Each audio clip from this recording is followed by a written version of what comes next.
बंगाल की खाड़ी में बना गहरे दबाव का क्षेत्र अब चक्रवाती तूफान में तब्दील हो गया है। बंगाल की खाड़ी में बना चक्रवात रेमल रविवार की आधी रात को पश्चिम बंगाल के सागर द्वीप और पड़ोसी देश बांग्लादेश के खेपोपारा के बीच जमीन से टकराएगा। इस चक्रवात रेमल के तूफान में बदलने का असर झारखंड के मौसम पर भी पड़ेगा।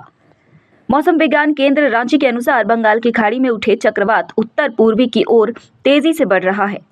इस दौरान हवा की अधिकतम गति 110-120 प्रति घंटा से बढ़कर 135 प्रति घंटा होने का अनुमान है।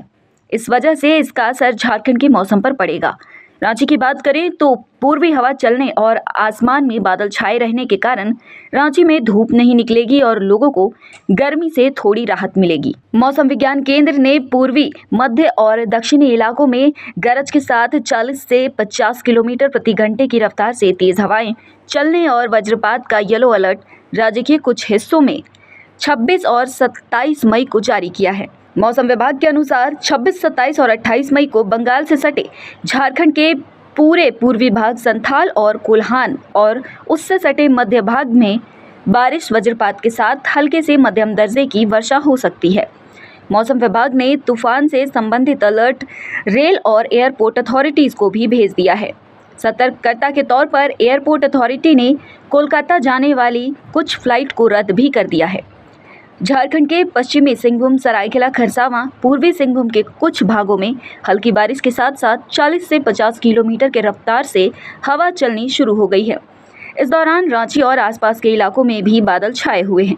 चक्रवाती तूफान रेमल का असर 28 मई तक रहेगा। वहीं 29 मई से यह धीरे धीरे कम हो जाएगा और 31 मई को आसमान साफ होने का अनुमान है।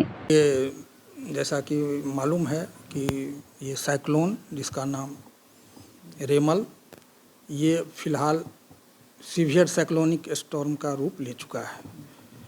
तो जहाँ तक इसका असर की बात है तो झारखंड पर इसका आंशिक असर होगा। ये असर इस रूप में होगा कि झारखंड में 2 दिन 26 और 27 मई दोनों दिन आकाश पूर्णतः मेघाच्छादित रहेगा और झारखंड के पूर्वी भाग, आपके कोल्हान और संथाल परगना के जो ज़िले हैं, ये ज़्यादा प्रभावित होंगे। बादल तो रहेंगे ही, इसके साथ साथ इन ज़िलों में कहीं कहीं 40 से 50 किलोमीटर की गति से हवाएं चल सकती है। इसके अलावा थंडर और लाइटनिंग, वज्रपात भी हो सकती है इन इलाकों में, झारखंड के पूर्वी भागों में। तो ये 2 दिन के बाद जैसे ही बादल छटेगा तो टेम्परेचर में फिर बढ़ेगी, टेम्परेचर में फिर वृद्धि होगी। इन 2 दिन 26 और 27, जैसा कि मैंने बोला कि मेघाच्छादित रहेगा झारखंड, तो इसमें टेम्परेचर में 3 से 5 डिग्री की गिरावट होगी।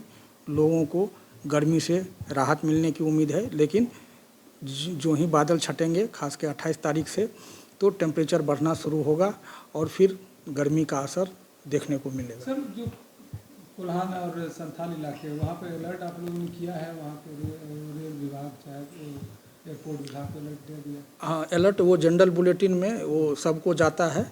तो ये हम लोगों ने ये अलर्ट जो है, ऑरेंज अलर्ट, विंड वार्निंग, हवा की रफ्तार के लिए हम लोग जारी कर चुके हैं जनरल बुलेटिन में। और जहाँ जहाँ जितना भी डीसी है, जो भी संबंधित स्टेक होल्डर हैं, उनको जा चुका है। मानसून में अलर्ट